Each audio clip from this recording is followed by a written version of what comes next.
Yeah. Des étoiles plein la tête ici, on rêve tous de briller. Gruger les barrières de la réussite sans se faire crier. Hamdoullah ça va, ça ira mieux avec des billets. C'est là c'est pour mes raps, ça mes caches et mes Antilles. Ouais, on rentre pas dans Bon après-midi, monsieur Edouard Patrick Onana, merci de nous recevoir. Merci à vous invitation et bon après-midi également. Merci. Alors, vous êtes pionnier en matière de sécurisation des documents à travers le cachet falsifiable. D'entrée, qu'est-ce qui vous a inspiré cette idée? Bon, l'inspiration vient de trois motivations. Oui. La première, vient de mes parents, particulièrement mon père qui était déjà très passionné par la sécurité documentaire. Donc j'ai eu un gros avantage à ce niveau et dans sa passion, il a toujours souhaité travailler avec les fabricants parce que s'il ne le faisait pas, je ne pense pas que je serais là où je suis aujourd'hui. Parce que quand vous travaillez avec une société commerciale, c'est différent lorsque vous travaillez avec une société industrielle, dont le fabricant même. Le commercial a le souci de commercialiser ce qui se vend le plus.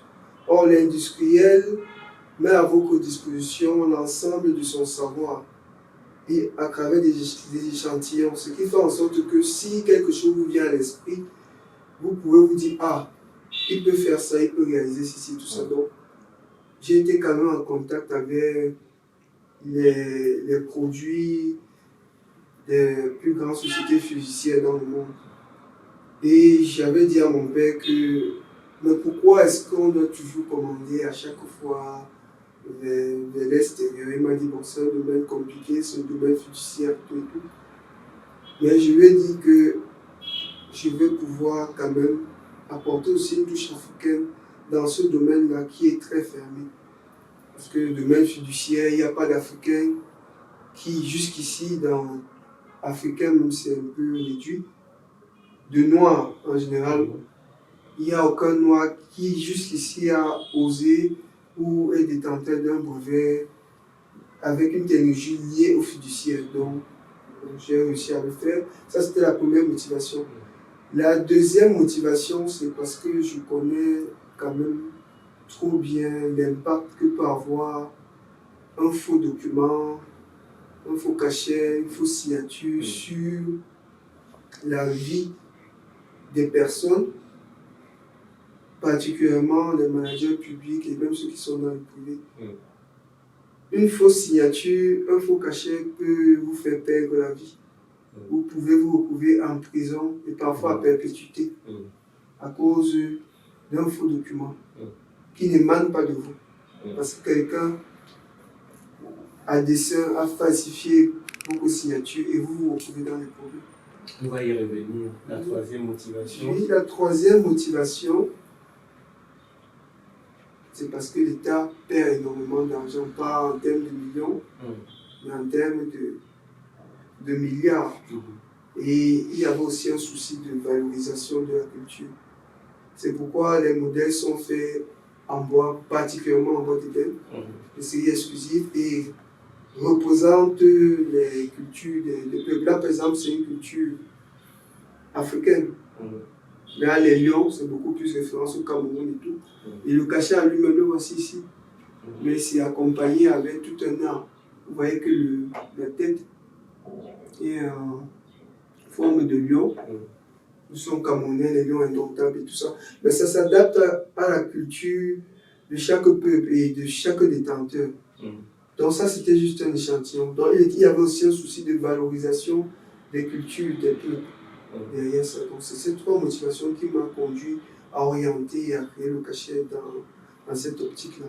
Alors, dans un contexte de plus en plus numérisé où on assiste à la circulation de documents parfois d'origine douteuse, justement, qu'est-ce que votre invention vient résoudre comme problème concrètement? Voilà. C'est une question très essentielle pour un spécialiste. le souci, certains auraient répondu à cette question que le cachet infalsifiable vient résoudre le problème de fake news.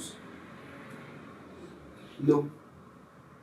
Le cachet infalsifiable résout une problématique de faux cachets, de faux documents et des documents à valeur administrative, financière ou honorifique. Ces documents qui détiennent ce caractère-là ont la nécessité d'être vérifiés pour prendre de la valeur. Vous ne pouvez pas toucher une somme d'argent avec un document financier si vous ne partez pas présenter le document physiquement. Généralement, on demande l'original. Ouais. À défaut, la copie certifiée. Sur le plan académique, c'est la même chose. Sur le plan honorifique, c'est la même chose.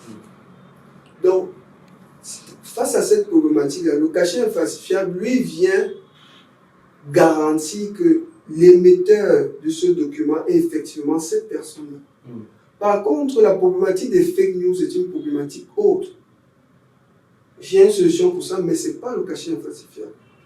Parce que le cachet infalsifiable s'attaque à la problématique physique. Oui. Or, le fake news est lié uniquement au digital. Il faut pouvoir vérifier de manière instantanée que le document qui a été émis, qui circule, provient effectivement de cette administration. Donc, il y a un traitement différent qui n'est pas que physique.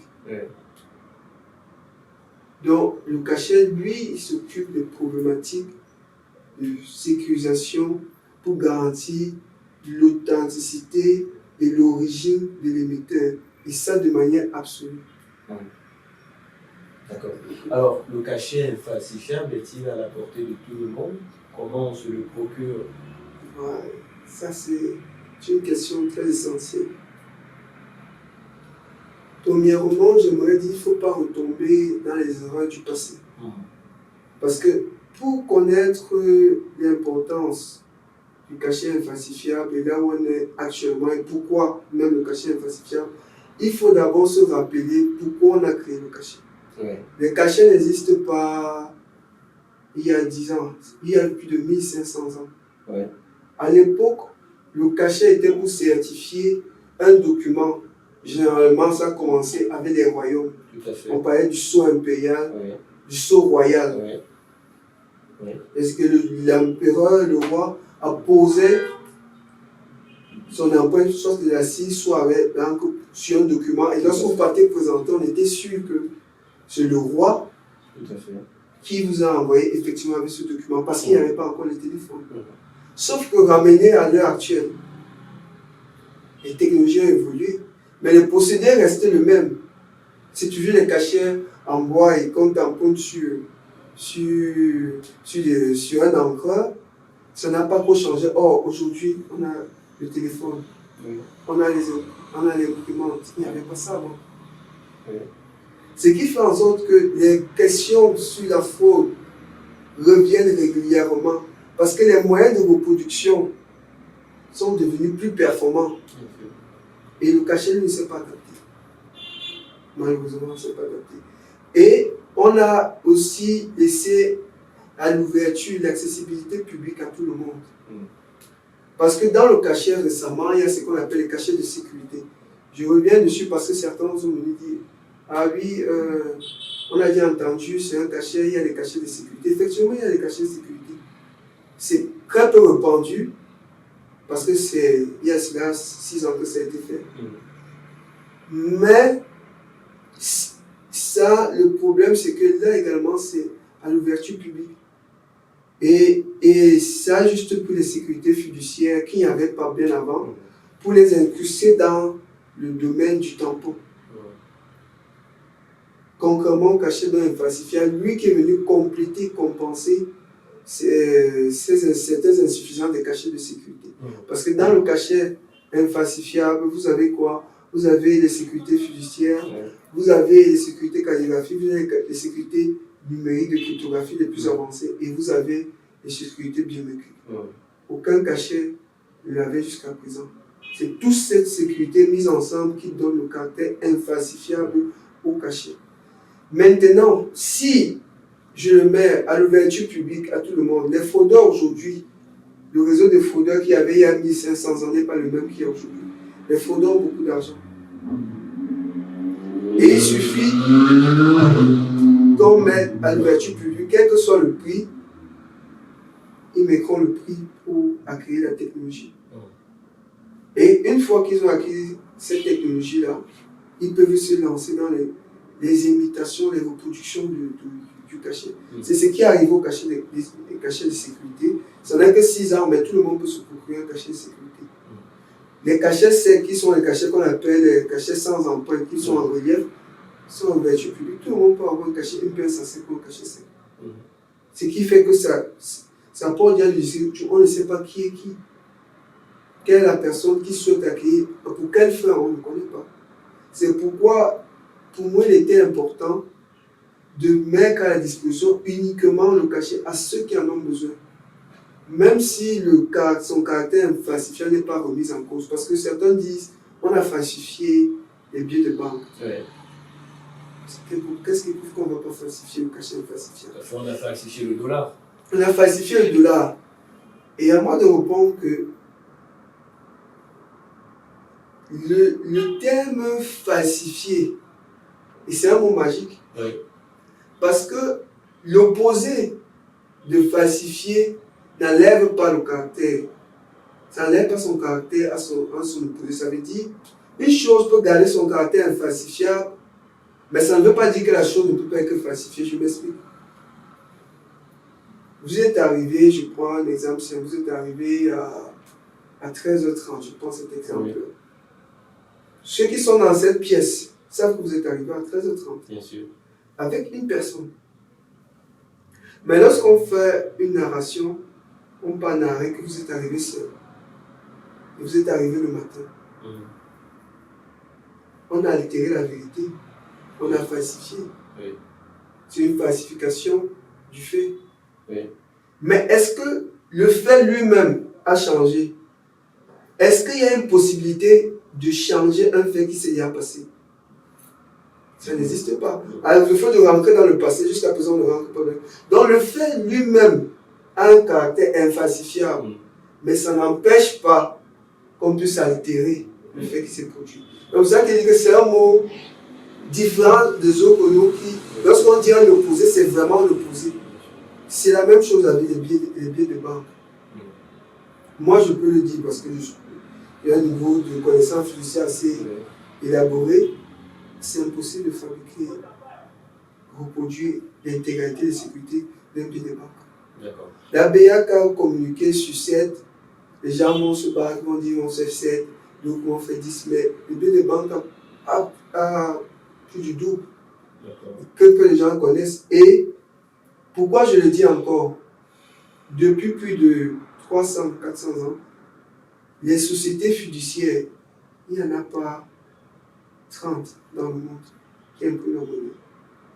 Il n'y en a pas 20, il y en a 16. Il y a plus de 196 pays. Très peu de personnes le savent. Il y a 16 sociétés fiduciaires qui impriment la monnaie fiduciaire, 116. Et il y a des pays qui ont un seul 3 sociétés fiduciaires. Ça veut dire que si on prend le G20, il y a des pays qui sont dans le G20 qui n'ont pas de société fiduciaire qui impriment leur propre monnaie. Donc ce n'est pas une question qui est liée à la faculté économique d'un État. Puisque les pays du G20, c'est les pays les plus puissants sur le plan économique. Mais il y a des pays qui n'en ont pas. Donc c'est quelque chose d'assez fermé. Et d'ailleurs, je vous mets à défi de vous montrer une école où on apprend comment on fabrique l'argent ou comment on protège l'argent. Il n'y en a pas. Revenons donc à l'accessibilité. Tout à l'heure, vous disiez que c'est ceux qui en ont besoin. Comment on fait pour se cacher? Il faut tout simplement avoir le profil. C'est-à-dire?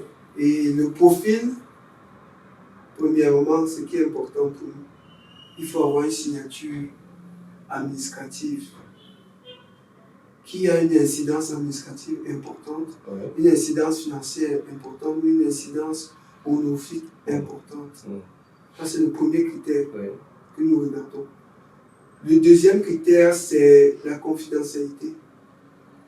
le premier atout dans un combat, quelle que soit, c'est l'information. Oui. Donc, si vous acceptez nos critères de confidentialité de la transaction que nous avons avec vous, vous remplissez déjà nos critères. Parce qu'il n'est pas question, parce que je donne le cachet à M. Sissima, qui se retrouve parmi ceux qui ont le cachet, se disent ah moi tiens, moi j'ai un cachet infalsifiable. Non, donc vous attirez déjà l'attention sur nous. C'est pas bon. D'accord. Et le troisième critère, il faut pouvoir, il est financier, avoir la surface financière pour pouvoir garantir l'accompagnement sur 5 ans, parce qu'il y a des recharges, il y a tout.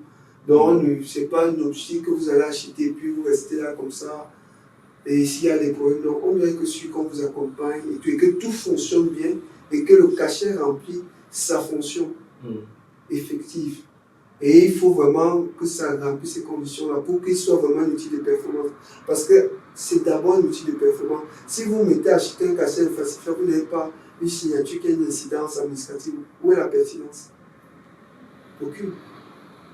Donc, si on vous comprend bien, si on essaie de résumer, le citoyen lambda ne peut pas acquérir le cachet infalsifiable. D'accord, évoluons donc. En tant qu'inventeur camerounais, dans notre contexte, on aurait dit jeune inventeur camerounais, je dis bien notre contexte. Alors, comment vous sentez-vous lorsque votre œuvre est citée en référence à l'international? Comment vous vous sentez? Ce n'est pas tous les jours que ça arrive d'ailleurs. Oui, honnêtement, comme je vous l'ai dit dès le départ, j'avais dit à mon père que je vais apporter une pierre africaine à cet édifice, à ce domaine judiciaire qui est si fermé. Donc, je suis d'abord heureux d'avoir pu réaliser cela.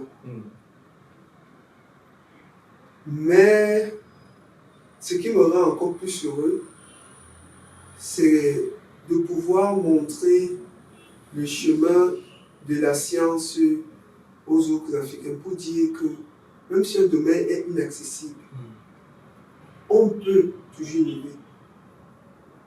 Il y a certains domaines fermés qui n'est pas ouvert, qui ne s'enseignent pas. Personnellement, mon parcours, je n'ai pas un parcours d'ingénieur. J'ai fait un cycle littéraire. Donc, vous pouvez dire que, il s'est mis à faire des sécurités, cryptographie et tout ça, il a un parcours d'ingénieur. Je n'ai pas un parcours d'ingénieur, j'ai un parcours littéraire. Mais j'ai innové, j'ai créé quelque chose qui n'a jamais été fait dans un domaine qui ne s'enseigne pas. C'est pour dire qu'on est tous capables de faire des choses extraordinaires et il faut qu'on pense à se donner beaucoup à la science parce que la science est le seul moyen par lequel nous aurons notre souveraineté. Comme je l'ai dit, c'est une cause que je défends. Ça me permet juste de donner une inspiration à d'autres. De ne pas se dire que je ne peux pas faire une série scientifique, donc moi je ne peux pas inventer. Non, on invente dans tout domaine. Donc c'est accessible. Et ce n'est que par l'invention, parce qu'il n'y a pas de science sans invention. On ne peut pas se développer avec les inventions des autres. Parce que c'est lorsque l'on invente avec la propriété intellectuelle, vous êtes obligé de consommer ce qu'il a créé. Et sur le plan économique, c'est lui qui gagne de l'argent et c'est lui qui grandit. Donc si on veut avoir une souveraineté économique, il faut qu'on s'approprie de la science, il faut qu'on invente. Et le message envoyé à travers cette invention, c'est de dire que si ce jeune Camerounais qui n'a pas un parcours d'ingénieur est venu innover dans un domaine qui ne s'enseigne pas, qu'on n'a même jamais entendu parler, un domaine aussi fermé, combien de fois nous, qui avons des compétences, qui avons fait un cycle d'ingénieur, qui avons l'accès académique sur des filières qui s'enseignent, pourquoi nous aussi on n'innove pas? C'est ça le message et c'est ça qui me rend encore plus fier et c'est ça que je voudrais qu'on retienne le plus. D'accord. Alors vous avez lancé un appel à l'intention des dirigeants africains pour leur proposer cette solution. Quel est le feedback aujourd'hui? Actuellement, nous n'avons pas encore de réel feedback parce que l'idée était de finir ici au Cameroun pour ne pas chevaucher sur des rendez-vous un peu partout en Afrique. Ici, nous sommes déjà en train de travailler avec les autorités On verra où cela mène. Et j'espère vraiment qu'on va pouvoir faire l'exception parce qu'on dit le Cameroun, c'est le continent. Le Cameroun est un pays d'exception, et il n'y a pas d'exception à la règle. Parce qu'il y a une règle qui dit que nul n'est prophète chez soi. Ouais. Donc j'espère quand même que le Cameroun va marquer sa particularité à travers cette exception, que j'aurai quand même une place importante chez moi. C'est bien de l'avoir à l'extérieur. Je ne doute pas que je l'aurai. Ayant déjà fait l'histoire, mais je l'aimerais beaucoup que ce soit chez moi. C'est pour ça que j'ai d'abord choisi de me concentrer avec les autorités sur les mois qui suivent. Et il y a des prises de contact qui sont prises avec, pour l'instant on en a sélectionné 40, avec les chefs d'État, et les audiences débuteront avec ces États l'année prochaine. Pour permettre que le projet en cours au Cameroun puisse être mené à bien. D'accord. Pour finir avec cet entretien, des projets en perspective, qu'est-ce qui est prévu pour la suite? Qu'est-ce qui est prévu? Le challenge est énorme. Ouais. Il est énorme. Actuellement, nous sommes encore dans la phase de communication parce qu'il était important d'informer l'opinion, parce qu'on dit qu'il y a deux protections. Ouais. En termes sur le plan de la propriété intellectuelle. Il y a le côté juridique, ouais. Ça on l'a fait. Il y a le côté de la communication. Ouais. Si on ne sait pas que M. Sissima, que vous êtes détenteur d'une technologie ou que c'est vous qui avez inventé, comment on viendra vers vous? Comment on saura que c'est vous le pionnier? Aujourd'hui, on achète le iPhone, qui est une référence. Ouais. Parce qu'on sait que Steve Jobs était le premier qui a fait une grande présentation médiatique. En zappant, le premier qui a fait le téléphone tactile, ça s'est imprimé dans la tête du monde. On sait que si on va acheter le téléphone tactile, quand même, c'est sur l'iPhone. Il y a d'autres qui sont venus, mais on a retenu ça. Donc, la bataille médiatique est très importante. Donc, c'est pour ça qu'on s'est beaucoup concentré sur la publication médiatique. Après, maintenant, il faudra enchaîner sur une autre phase. Des process de fabrication. La phase, s'assurer des process de fabrication. Et lancer la phase commerciale. Parce que si on ne s'assure pas, la demande, elle est transnationale. Elle n'est pas qu'au Cameroun. Il faut pouvoir garantir la faisabilité commerciale, c'est-à-dire la disponibilité du produit, son caractère confidentiel et son caractère pratique dans tous les pays. Donc ça, c'est déjà un challenge. Après, c'est une question de travailler dessus et lancer la phase commerciale. L'objectif principal ici est de s'inscrire dans une durée, de pouvoir faire, moi je me donne 500 ans à cette structure. Pourquoi? Parce que si vous respectez les noms Rolex aujourd'hui, c'est pour une raison simple, parce que Rolex a plus de 100 ans. On respecte Patek Philippe parce que Patek Philippe a 200 ans. Boeing a plus de 100 ans. L'Oréal, toutes les sociétés qui sont respectées aujourd'hui ont plus de 100 ans d'existence. C'est aussi ça le challenge de l'entrepreneur africain. Pouvoir s'inscrire dans le temps. Et c'est mon principal objectif, inscrire ce produit dans le temps. Et c'est pour ça que tous les produits qu'on va commercialiser, on s'assure qu'au moins le châssis, durable, vous pouvez toujours regarder vos cachets. Par exemple, ce bois, vous pouvez vous assurer que 50 ans, 100 ans après, quand même, le châssis est là. C'est pour ça que ce n'est pas avec des matières qui vont s'user après 5-10 ans. Non. On s'inscrit dans le temps. Et j'espère que d'autres Africains pourront également le faire. Dangote est déjà en train d'y arriver. Parce qu'on respecte Dangote aujourd'hui, mais c'est une fortune qui date de son père et de son grand-père. C'est pour ça qu'il est puissant aujourd'hui. S'il dure, il va dépasser les 100 ans, il va encore plus s'inscrire dans le temps. Donc nous, on essaie d'emboîter le pas et d'aller dans cette orientation. D'accord, merci. On retient donc que vous souhaitez inscrire ce projet dans le temps. C'était votre dernier mot. Et ce qui nous permet aussi de clôturer cet entretien. Merci de nous l'avoir accordé. C'est moi qui vous remercie et c'est moi qui vous remercie.